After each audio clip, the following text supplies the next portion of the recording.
And it's now my favorite part of my day. Hello, Richard Southern. How are you? I'm good. How are you, Sen? I love the story you've got on the air today, by the way. Thank you. I had a blast shooting that in Amsterdam. It was a lot of fun. Interesting very debate cold. about that because, you know, people are going out less. We know that. So the question of whether or not we're going to have these marijuana cafes here in Toronto is a good one because could boost the retail sector for sure. So it's an interesting debate. It really is. And they're certainly all on board over there. And it's just part of their lifestyle now. It's quite interesting. All right. Down to business now. There's a chance Canada could get an exemption of those tough trade tariffs U.S. President Donald Trump has been promising. Is there a big sigh of relief out there now? There could be. Of course, we're waiting for the final details on this, but indeed, a lot of investor relief here just within the last hour or two when we heard from the White House that Canada and Mexico may be spared those devastating import tariffs on steel and aluminum. We heard from White House spokesperson Sarah Sanders, who says the two neighboring countries to the U.S. may get what she calls a carve-out from those tariffs.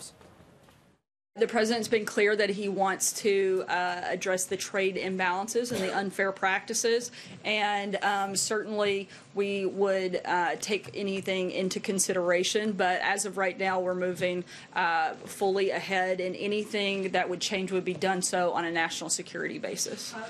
Any decision for carve-outs. Now, there's been a massive diplomatic push behind the scenes by Canadian officials in Washington, D.C. and in New York, reaching out to their U.S. counterparts, pleading Canada's case. We import almost 95% of the steel and aluminum we make into the United States, so this is a big issue.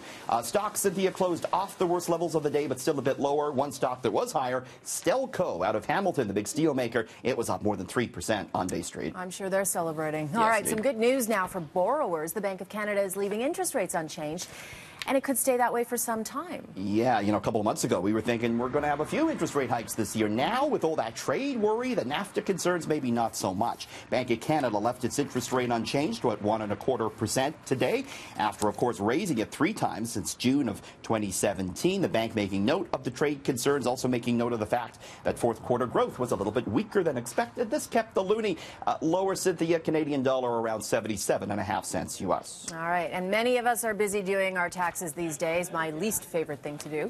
But Richard, what if you have an embarrassing tax question that you're too afraid to ask? Don't worry, we got you covered. We're all friends here, right, Sen? Of so course.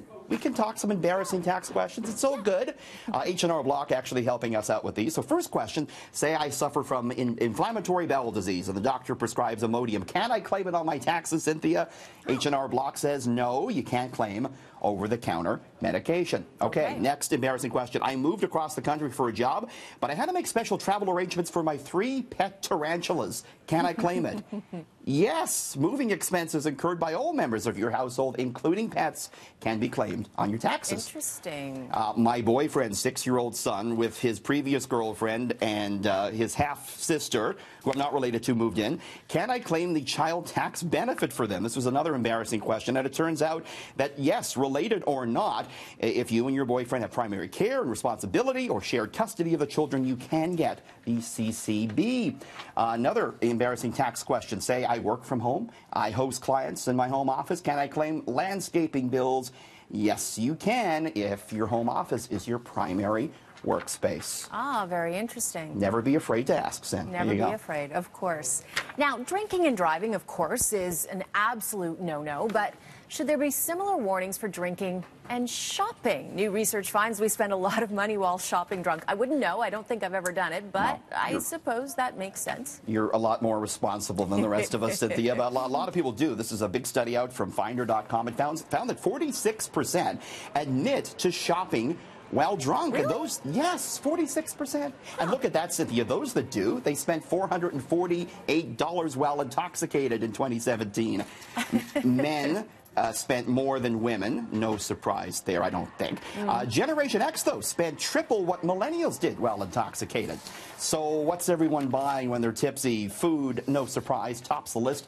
Then you get to clothes and shoes and gambling, which, of course, could be a major issue when you're a little bit inebriated. The Cynthia experts say maybe set some limits on your credit or debit card, and if you found that you have bought something when you sober up, try and get a refund on it. Good idea. All right, speaking of drinking, St. Patrick's Day, nice segue there. St. Patrick's Day is just around the corner, and a legendary Irish whiskey brand is footing the bill for TTC streetcars that night. What a great marketing ploy. Oh, it sure is. Jameson's Irish whiskey is ponying up the money to make certain streetcar routes free on St. Patrick's Day. Not all of them, though. It'll be the 504 King, the 514 Cherry, and the 501 Queen free on St. Paddy's Day between 4 p.m. and 2:30 a.m. Jameson can afford it. They are seeing surging sales amid big popularity of Irish whiskeys. Interesting. I wonder how much the bill will be. Yeah, we don't know. They didn't release the details on that. Yeah, is there a tipping point, like where they'll raise the ceiling? But again, it's only 3 routes. It's not the subway, so just a small segment there. Yeah, all right. Rounding out the booze theme, CocaCola, this is surprising me, is launching its first alcoholic beverage. Getting into the booze biz, developing a drink. It'll be the first time in the company's 125-year history it's done this. Now, it's only going to be selling it in Japan. There'll be a local spirit in Japan in the Coke called soju. Coke declining to say when this will launch or if they'll bring it to other countries. Fact of the matter is, though, people are drinking fewer of the regular Coke beverages. They're shying away from sugary drinks on a whole, and so Coke's looking to diversify to fatten their bottom line. Survival. Yes. All right, Richard. Always great to see you. Thanks so very much. Thanks, Sid.